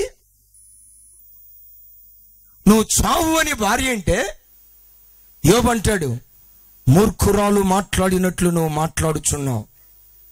ఎంతగా మూర్ఖురాలా కాదా? నా మాట అర్థమైందా? ఎంతగా మూర్ఖురాలా కాదా? వాస్తవంగా అనాల్సింది యోబు, మూర్ఖురాలా, దేవుణ్ణే దూషిస్తున్నావు, భయం లేదు నీకు? దేవుని అంటానికి నీకు ఎన్ని గుండెలో? మూర్ఖురాలా, నోర్మై అనేవాడు. కానీ యోబు అన్నాడు తెలుసా, మూర్ఖురాలు మాట్లాడినట్లు మాట్లాడవద్దు అన్నాడు. ఎంతగా ఆమె మూర్ఖురాలు అన్నాడా అనలేదా? అదే విచిత్రం చెప్పమంటారా? అన్నాడు కానీ అనలేదు. ఎస్, అనలేదు కానీ అన్నాడు కానీ అనలేదు కానీ ఎంత ఎంత ఎంత లాజిక్గా మాట్లాడి చూడండి. కుటుంబాల్లో పచ్చని కాపురాలు నెట్ట నిలువున చీలిపోవటానికి కారణం ఏంటో తెలుసా? భర్త మాట్లాడే విధానం సరిగ్గా ఉండదు. భార్యను పట్టుకొని బానిసలాగా మాట్లాడతారు. విషయం ఒకటి, మాట్లాడేది ఒకటి. ఇక్కడ జరుగుతున్న పరిస్థితి ఒకటి, ఆయన మాట్లాడే మాట ఒకటి. కొంతమంది స్త్రీలు కూడా నాలుగుతో మేము సాధిస్తాం, నాలుగుతో భర్తను బెండి చేస్తాం, నాలుగుతో భర్తను ఉంచుతాం అని చాలా మంది నోటికి పని చెప్తారు, నాలుగు పని చెప్తారు. బైబిల్లో ఓ చోట ఏమని రాస్తుందో తెలుసా అండి? కీర్తనలో, మా నాలుగుతో మేము సాధిస్తాము. ఏంటి సాధించేది? బూడిదే. బూడిద తప్ప నీ నాలుగుతో నీవేమీ సాధించలేవు. పిల్లలారా, నీ బ్రతుకులో ఎవరినైనా నువ్వు స్వాధీనపరచుకోవాలంటే నీ మాట మృదువైనదిగా ఉండాలి, నీ మాట మెత్తనిదిగా ఉండాలి. బైబిల్ ఏమంటుందో తెలుసా? మృదువైన మాట క్రోధమును చల్లార్చును, నొప్పించు మాట పుట్టించును కోపాన్ని. చూడండి, ఈ పచ్చని కాపురాల్లో మాట సరిగ్గా లేక ఈ పచ్చని సంసారాలను ఎలా పాడు చేసుకుంటున్నారో చూడండి. కోడల్ని ఎలా పిలవాలో అత్తకు తెలియదు, భార్యని ఎలా పిలవాలో భర్తకు తెలియదు, భర్తను ఎలా సంబోధించాలో భార్యకు తెలియదు. ఆ మాట్లాడే తీరు తెలియక ఈరోజు పరలోకాన్ని అనుభవించవలసిన క్రైస్తవ కుటుంబాలు ఎండిపోతూ ఉంటున్నాయి. వాక్యం వింటున్న తల్లి, వాక్యం వింటున్న తండ్రి, ఈరోజు వాక్యం వింటూ ఉండగా నీ బ్రతుకులో, అయ్యా నా కుటుంబం పచ్చిక వలె సమాధానముగా ఉండాలి, నా కుటుంబం పచ్చిక వలె సంతోషంగా ఉండాలి. Praise the Lord. ఆ రీతిగా నా కుటుంబాన్ని ఆశీర్వదించయ్యా. నా భార్యకు, నాకు నా పిల్లలకు, మాకు, మా తల్లిదండ్రుల మధ్య ఓ సమాధానకరమైన వాతావరణం మీరు పుట్టించయ్యా. దేవుడు ఎలా పుట్టిస్తాడంటే మృదువైన మాట ద్వారా. ఒక చోట నేను విన్నాను, పాస్టర్ గారు చెప్తున్నాడు, వాళ్ళ పాస్టర్ గారు, ఆ ఇద్దరు భార్యాభర్తలు కొట్లాడుకుని పాస్టర్ గారి దగ్గరికి వచ్చారంట. పాస్టర్ గారు ఏమిటో, ఏం జరిగిందో ఈ భార్యాభర్తలకని అడిగాడట. ఏం బ్రదరు, ఏమైంది మీకు, మీ మధ్య ఏం జరిగింది అని నన్ను అడిగాడట. ఇక భార్య అంటుందంట, ఇట్లా అంటుందంట, భర్త వైపు ఎట్లా అంటుందంట, నువ్వు చెప్పని. ఆయన అన్నాడు, ఇట్లా అన్నాడు, నువ్వు చెప్పని అంటున్నాడంట. ఆయన అటు అన్నాడు, ఈయన అన్నాడు, ఎవరు చెప్పట్లా. ఇక పాస్టర్ గారికి తీసుకొచ్చి ఎవరో ఒకళ్ళు చెబితే చెప్పండి, లేకపోతే నేను లేచి వెళ్ళిపోతాను అన్నాడట. ఈయన అన్నాడు, ఇంటి ఆయన అన్నాడట, నేను చెప్తానండి. చెప్పయ్యా. ఏమండి, బైబిల్లో శారా తన భర్తను ఏమని పిలిచిందండి? యజమానుడా అని పిలిచింది కదండి. అసలు అలాంటి గౌరవపు మాట గంట నుంచి నా భార్య నోటే లేదండి. ఏం మాట్లాడిందో ఏమందో అసలు అర్థమే కాలేదండి, నోటుకొచ్చినట్టు మాట్లాడిందండి అన్నాడు. ఒక 5 నిమిషాలు ఆయాసపడతా చెప్పాడు. ఆయన ఆయాసపడిన తర్వాత ఇప్పుడు పాయాసం అమ్మగారు స్టార్ట్ చేశారు. నేను చెప్తాను అంది. చెప్పమ్మా అన్నాడు. అసలు మా ఇంట్లో గొడవ ఎందుకు వచ్చిందో తెలుసా? ఏమండి, బోనస్ వచ్చింది కదా, మీ కంపెనీ బట్టలు మురికి బట్టలు అయిపోతున్నాయి, అవి ఉతికి ఉతికి ఉతికి నా గోడలు విరిగిపోతున్నాయి, కాబట్టి బోనస్ వచ్చింది కాబట్టి ఒక వాషింగ్ మెషిన్ కొనిపెట్టండి అందట. తప్పంటారా? తప్ప అడగటం తప్ప అని నన్ను అడుగుతుంది. అట్లా మౌనంగా ఉన్న తర్వాత సరే ఏంటి ఏంటి అని ఆ పాస్టర్ గారు అడుగుతున్నారు. ఆ పాస్టర్ గారు ఏంటమ్మాయి, నేను వాషింగ్ మెషిన్ కొనమంటే మా సార్ ఏమన్నాడు తెలుసా? అవునులే, మీ అన్నోళ్ళకి వాషింగ్ మెషినే, మీ చెల్లెలకి వాషింగ్ మెషినే, మీ తమ్ముళ్ళకి వాషింగ్ మెషినే, అసలు మీ ఇల్లులందరికీ వాషింగ్ మెషినే కదా, అందరూ వాషింగ్ మెషిన్లో తేలియాడారు కదా, అందుకని నీకు కూడా వాషింగ్ మెషిన్ కొనిచ్చాలనిపించిందిలే అందట. ఏమందట అంటే, ఏమైనా నన్ను అన్నాడు కానీ మా ఇంటి వాళ్ళని అన్నావా, మా ఇంటి వాళ్ళని అన్నావా, ఊరుకోను, కొంటే కొనిపిస్తానని చెప్పు. మీ అయ్య కొందా, మీ తమ్ముడు కొందా, మీ అక్క కొందా, ఇవెందుకండి, ఇవెందుకు, కొంటే కొంటానని చెప్పు, లేకపోతే లేదని చెప్పు. ఏమండి పాస్టర్ గారు మీరు చెప్పండి, నేను అడిగిన తప్ప అంటది. అయ్యో తప్పే లేదమ్మా, ఇక ఆమె ముందు ఆయన పరువు ఏం చేస్తాంలే అని చెప్పి అట్లా పంపించి, ఏమయ్యా డబ్బులుంటే కొని ఇస్తానని చెప్పి, లేకపోతే ఎందుకు, ఇది మీ అమ్మ కొందా, మీ నాన్న కొందా, మీ చాలా కుటుంబాల్లో చూడండి, భార్య ఏదైనా అంటే వెంటనే ఎక్కడికి వెళ్తారో తెలుసా? వాళ్ళ తల్లింటికి వెళ్తారు. ఈ మాటలు విని నీ భార్య నేను గౌరవించమంటే ఎలా గౌరవిస్తాదయ్యా?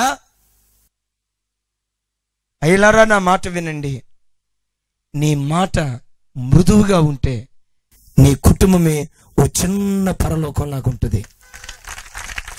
ఓ చిన్న పరలోకం. ఆ పరలోకపు ఆనందం, ఆ పరలోకపు సంతోషం, ఆ పరలోకపు ఆ ఉత్సాహం ఎక్కడో కాదు, నీ కుటుంబంలోనే నీవు అనుభవిస్తావు, నీ కుటుంబంలోనే నువ్వు చూస్తావు.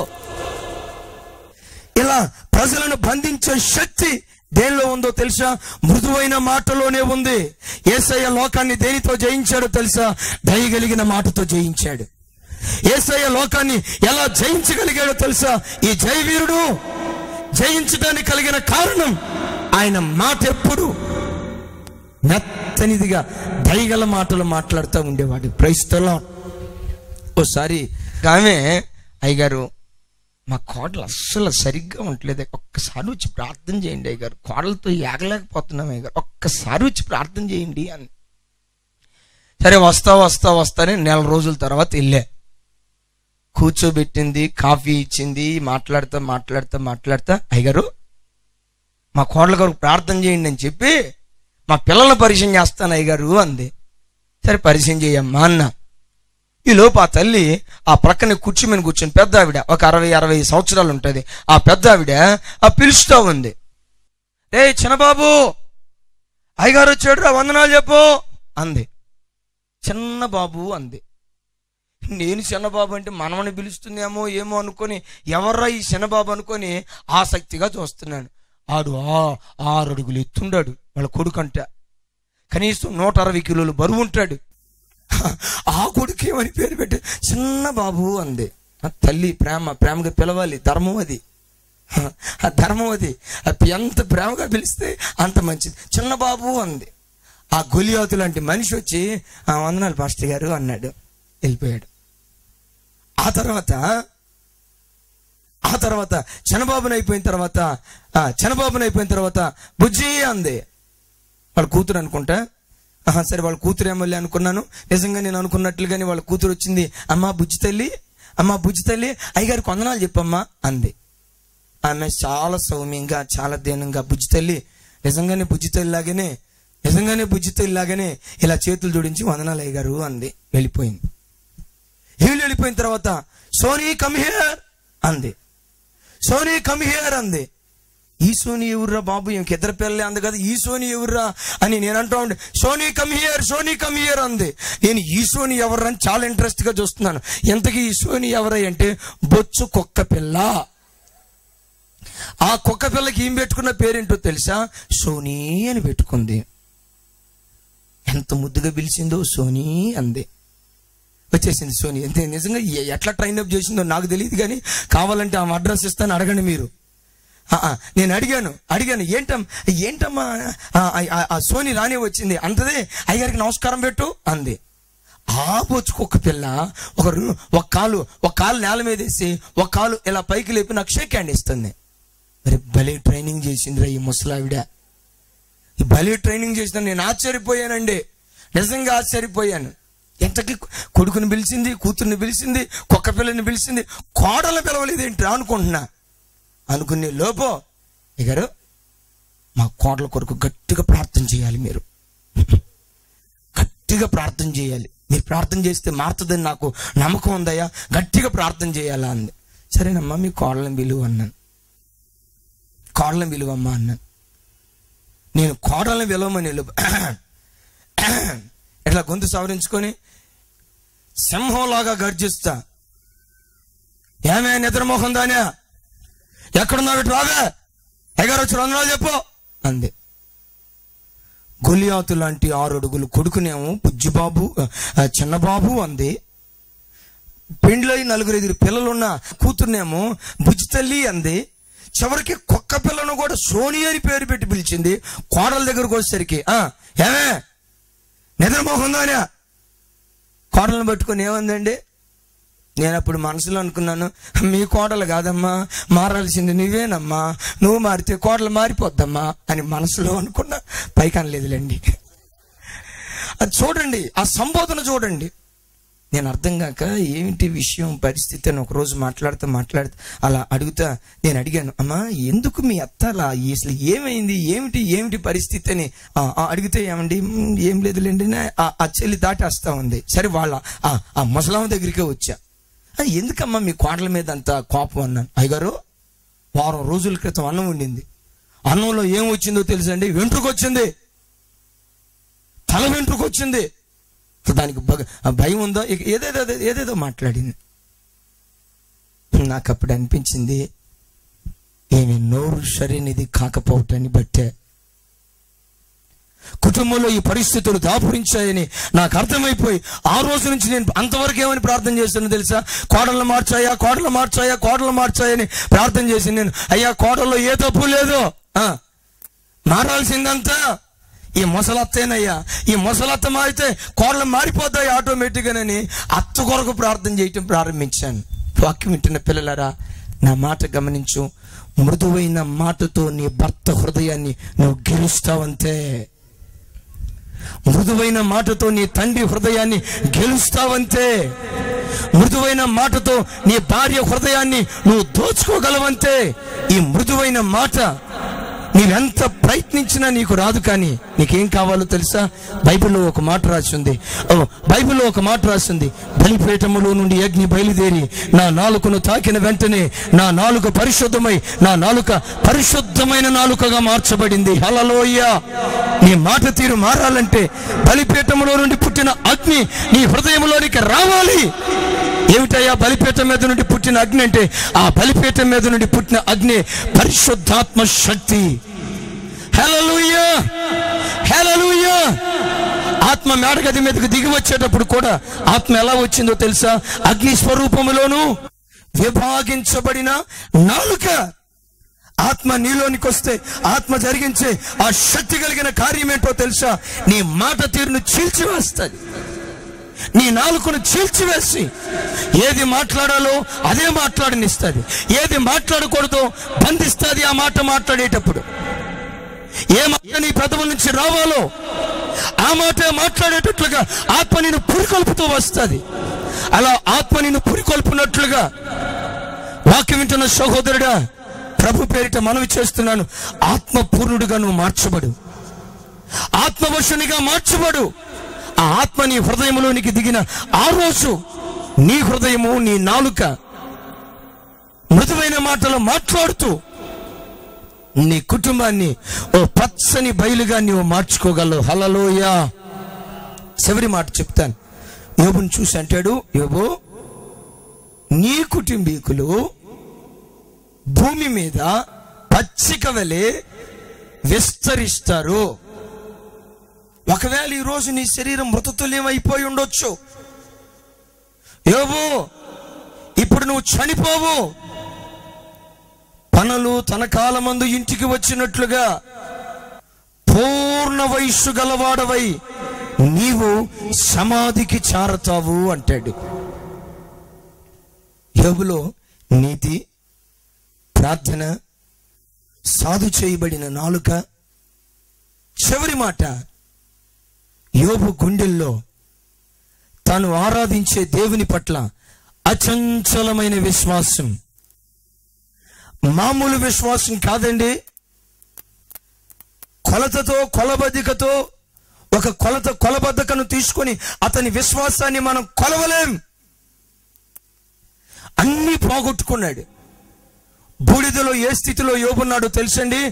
యోబు గ్రంథంలో మనం చూస్తే ఒక అస్థి పంజరం లాగున్నాడు. చూపిస్తాను ఆ మాట మీకు. యోబు గ్రంథం 19:20. ఆ చోట యోబు తన స్వీయ పరిస్థితిని చెప్తాడు. ఏమని? నా ఎముకలు నా చర్మముతోనూ నా మాంసముతోనూ అంటుకొని ఉన్నవి. అంటే ఇప్పుడు మీరు చెప్పండి, ఇక్కడ రాయబడిన లేఖనాన్ని పట్టుకుని యోబు ఏ రూపంలో ఉండి ఉంటారు? ఎలా ఉండి ఉంటారా అంటే, ఒక అస్థి పంజరము ఎలా ఉంటుందో, శరీరములో కండ లేకుండా ఆ చర్మమంతా ఎముకలకు అతుక్కుపోయి ఇక పూర్తిగా ఒక అస్థి పంజరములాగా యోబు ఉన్నాడు.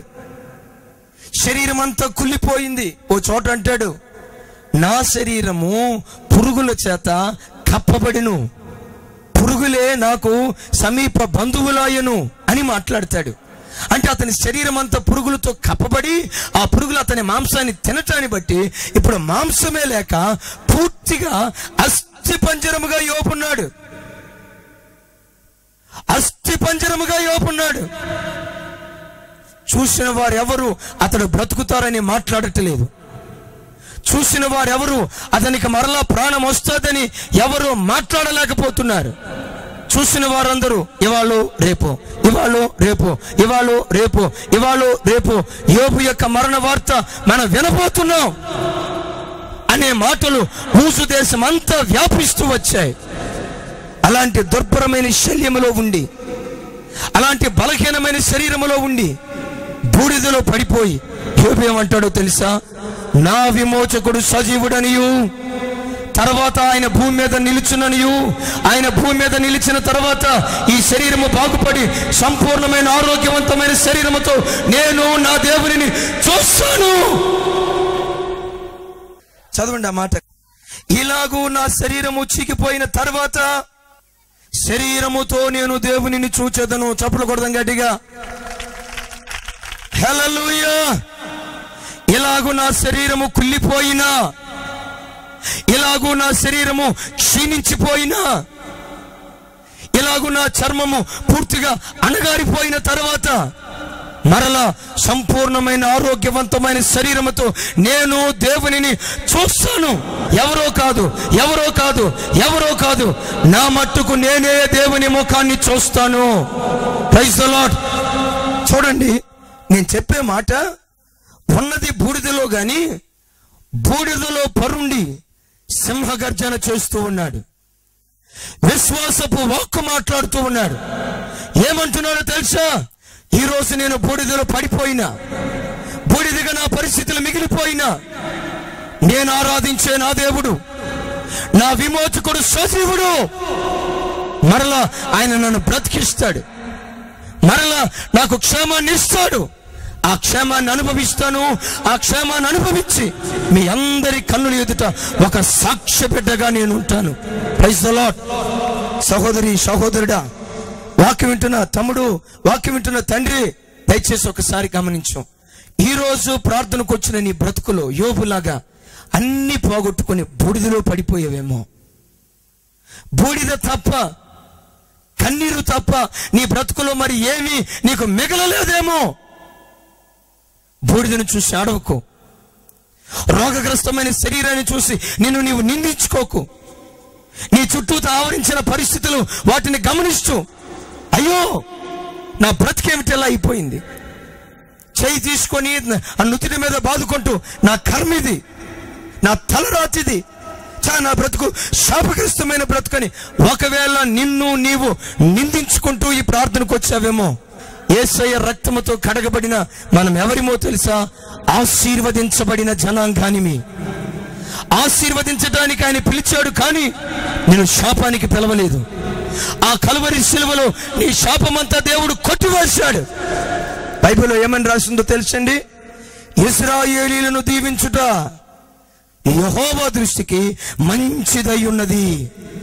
యెహోవా దృష్టికి ఏది మంచిదో తెలుసా? తన ప్రజలైన ఇశ్రాయేలీయులను దీవించటమే. ఈరోజు నా దేవుడు అంటున్నాడు, నా దృష్టికి ఏది మంచిదో తెలుసా అమ్మా? నిన్ను దీవించటమేనమ్మా.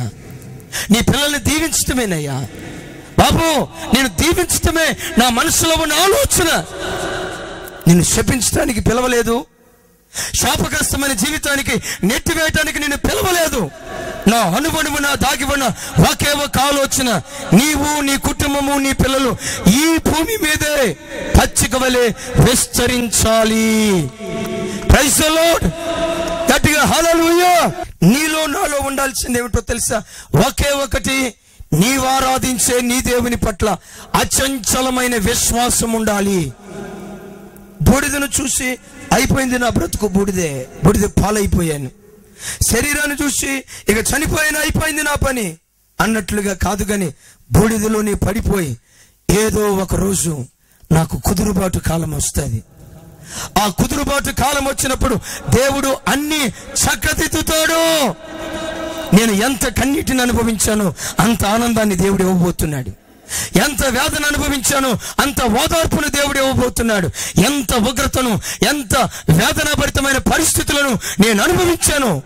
నా వేదనలన్నిటినీ అదిగో ఒకానొక దినం రాబోతుంది. ఆ దినాన నా ఆవేదన, నా ఆర్తనా ధ్వనులు, నా అంగలార్పు ఆనంద గానాలుగా దేవుడు మార్చబోతున్నాడు.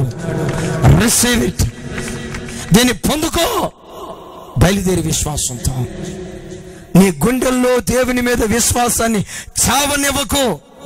నీ పరిస్థితులు ఒకవేళ నేను భయపెట్టొచ్చు, నీకు భయాన్ని పుట్టిస్తూ అయిపోయింది నీ పని, ఎవడు నిన్ను బ్రతికించలేడు, ఎవడు నిన్ను లేవనెత్తలేడు, ఎవడు నిన్ను బాగు చేయలేడు అని నీ పరిస్థితులు అంటా ఉంటే నీవనాల్సిన మాట, అవును, ఎవరు నన్ను బాగు చేయలేరు, కానీ నేను ఆరాధించే దేవుడు నన్ను బాగు చేయగలడు. నేను సేవించే దేవుడు నన్ను బాగు చేయగలడు. ఆయన చేయుటకు సమర్థుడైన దేవుడు. Praise the Lord. ఈ దేవుడు ఎవరో తెలుసా? శూన్యములో నుండి సమస్తాన్ని పుట్టించేవాడు. ఒక మనుషుడు ఒక పదార్థాన్ని చేయాలంటే ఆ మనుషునికి మరో పదార్థం కావాలి. ఏ మనిషి అయినా ఓ పదార్థాన్ని కొత్తగా సృష్టించలేడు, శూన్యములో నుండి పుట్టించలేడు. ఒక విషయం, ఈ చెక్కతో ఈ బాక్స్ తయారు చేయడానికి ఏం కావాలి అంటే ఉన్నదానిలో నుండి మరొక దాన్ని మనుషుడు తయారు చేస్తున్నాడు. చూడండి, ఈ టేబుల్ ఉంది, స్టెయిన్లెస్ స్టీల్. భూమిలో ఉన్న ఆ స్టెయిన్లెస్ స్టీల్ ని తీసి భూమిలో ఉన్న పదార్థముతోనే మరో పదార్థాన్ని తయారు చేస్తున్నాడు. అదిగో పైన టెంట్ ఉంది. ఈ టెంట్ ఎట్లా తయారైంది? పత్తిలో నుంచి తీశారు. లోకంలో ఏదైనా చూడండి, ఒక పదార్థాన్ని తయారు చేయాలంటే మరో పదార్థం దానికి కావాలి. ఒక రూపం మరో రూపంగా మార్చబడుతుందే గాని కొత్త పదార్థాన్ని ఎవడు తయారు చేయలేడు. కానీ నీ దేవుడు ఎవరో తెలుసా? తాను ఏదైనా సృష్టించాలంటే ఆయనకు మరో వస్తువు అవసరము లేదు. ఆయన ఎవరో తెలుసా? శూన్యములో నుండే సృష్టిని సృష్టించాడు. శూన్యములో నుండే అన్నాడు, ఆకాశం వైపు అలా కన్నులెత్తి సూర్యుడు కలుగునుగాక. సూర్యుని ఏ పదార్థంలో నుంచి దేవుడు సృష్టించాడు? దేవుడు సృష్టించడానికి ఒక పదార్థము అవసరము లేదు. ఒకవేళ నువ్వు అనుకోవచ్చు, నాకు సరైన చదువు లేదు, అందువల్ల నేను దీవించబడలేకపోతున్నాను. నాకు సరైన వ్యాపారం లేదు, అందువల్ల నేను దీవించబడలేకపోతున్నాను. నాకు సరైన ఉద్యోగం లేదు, అందువల్ల నేను దీవించబడలేకపోతున్నానని ఒకవేళ నీకున్న దాన్ని బట్టి నువ్వు కుంగిపోతూ ఉంటే, ఈరోజు దేవుడు ఏమంటున్నాడు తెలుసా? ఈ దేవుడు శూన్యములో నుండే, ఏమీ లేని శూన్య స్థితిలో నుండే అన్నీ ఉన్నట్లుగా పిలిచే దేవుడు. Praise the lord. శూన్యములో నుండి అద్భుతాలు చేస్తాడు ఈయన. అయితే నీ బ్రతుకులో నీకేం కావాలో తెలుసా? నీ గుండెల్లో నీ దేవుని పట్ల అచంచలమైన విశ్వాసం. ఆ ఒక్కటి చాలు నీ బ్రతుకు బాగుపడటానికి. యోబుకు ఆ విశ్వాసం ఉండటం అతని స్నేహితుడు చూసి అంటాడు, యోబు, నీ కుటుంబీకులు భూమి మీద పచ్చిక వలె విస్తరించబోతున్నారు. ఆ తర్వాత చివరి అధ్యాయానికి వచ్చేసరికి అన్ని పోగొట్టుకున్న యోబు ఏ స్థితిలో ఉన్నాడో వాక్యంలో చూస్తాం. 140 సంవత్సరములు బ్రతికి కుమారులను కుమారుల కుమారులను 4 తరములను చూచెను. పెమ్మట యోబు కాలము నిండిన వృద్ధుడై మృతి పొందెను. చప్పట్లు కొడతాం గట్టిగా. ఏమన్నాడు ఎలీఫజు? పనులు తన కాలమందు ఇంటికి చేరున్నట్లుగా నువ్వు పూర్ణ వయస్సు గలవాడవై నువ్వు సమాధికి చేరతావు. బూడిదలో ఉన్న యోబు బూడిదలో నుండి లేచి, బైబిల్ అంటుంది, మునుపు తాను కలిగి ఉన్న దానికంటే 2 అంతల ఆశీర్వాదాన్ని యోబుకు దేవుడిచ్చాడు. ఇవ్వటం మాత్రమే కాదు, వాక్యం అంటుంది, శ్రమ తీరి ఆశీర్వదించబడిన తర్వాత ఇంకా 140 సంవత్సరాలు బ్రతికి 4 తరాలు చూచి నిండు వృద్ధాప్యంలో పరలోకమందలి దేవుని సన్నిధికి వెళ్ళాడు. సహోదరుడా, నీ బ్రతుకు, నీ ముగింపు ఆశీర్వాదకరంగా దేవుడు మార్చునుగాక. ఒకవేళ నీ ప్రారంభం ఎలా ఉన్నా కన్నీళ్లతో నీ జీవితాన్ని ప్రారంభించొచ్చు, కన్నీళ్లతో నీ జీవితాన్ని కొనసాగించొచ్చు. వాక్యం సెలవిస్తుంది, ప్రారంభము కంటే ముగింపు మరి శ్రేష్టంగా ఉండాలని లేఖనం సెలవిచ్చినట్లుగా ఈరోజు దేవుడేం మాట్లాడుతున్నాడు తెలుసా? యోబుకు ఎలాంటి ముగింపు నేను ఇచ్చాను? నన్ను నమ్ముకున్న నా పిల్లలారా, నన్ను ఆరాధిస్తున్న నా పిల్లలారా, నీతిమంతత్వాన్ని సంపాదించిన నా పిల్లలారా, ఒకవేళ మీ శరీరంలో ఎలాంటి బలహీనతలున్నా దేవుడు వాగ్దాన పూర్వకంగా ఈరోజు ఆయన మాట్లాడుతున్న మాట, నిండు వృద్ధాప్యములో తల వెంట్రుకలు నరిసిన వాడవై మంచి ముదుసలి ప్రాయములో నీవు పరలోకమందలి దేవుని యొద్దకు వెళ్ళబోతున్నావు.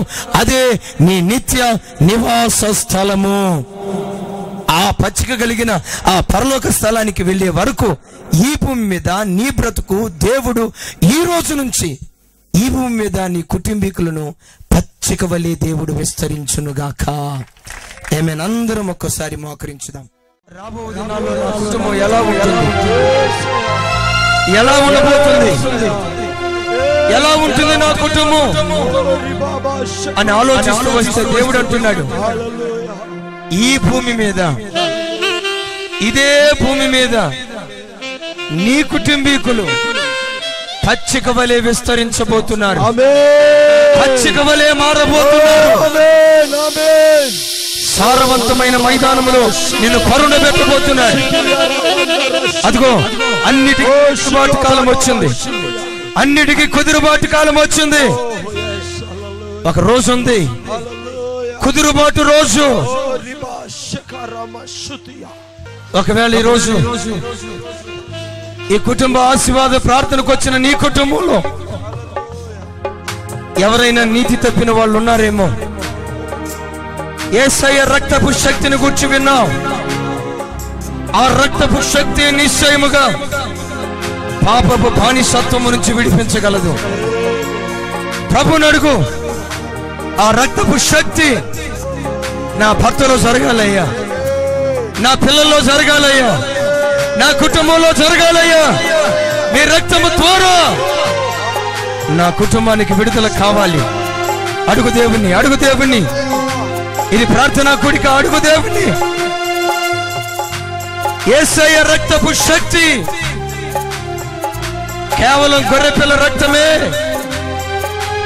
ఐగుప్తు నుంచి విడిగించగలిగినప్పుడు యేసయ్య రక్తం మరి నిశ్చయముగా నీ పిల్లలను విడిపించగలదు, నీ భర్తను విడిపించగలదు, నీ భార్యను విడిపించగలదు. ఆ రక్తములో అంత శక్తి ఉన్నది.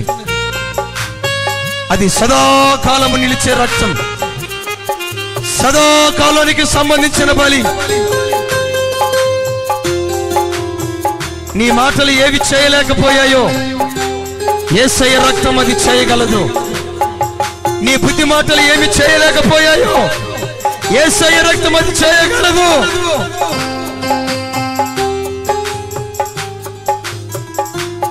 yes hallelujah. అడుగు తల్లి ప్రభుని.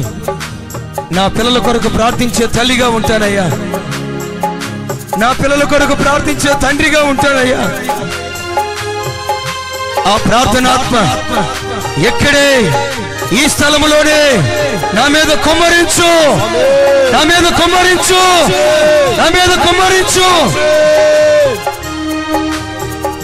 నా తర్వాత నా పిల్లలు చెప్పుకోవాలి, నా తండ్రి ప్రార్థనను బట్టే, నా తల్లి ప్రార్థనను బట్టే, నా దేవుని సన్నిధిలో వారు కార్చిన కన్నీరే ఈరోజు మాకు ఆశీర్వాదం ఇచ్చిందని నీ గర్భాన పుట్టిన నీ పిల్లలు చెప్పుకోవాలి.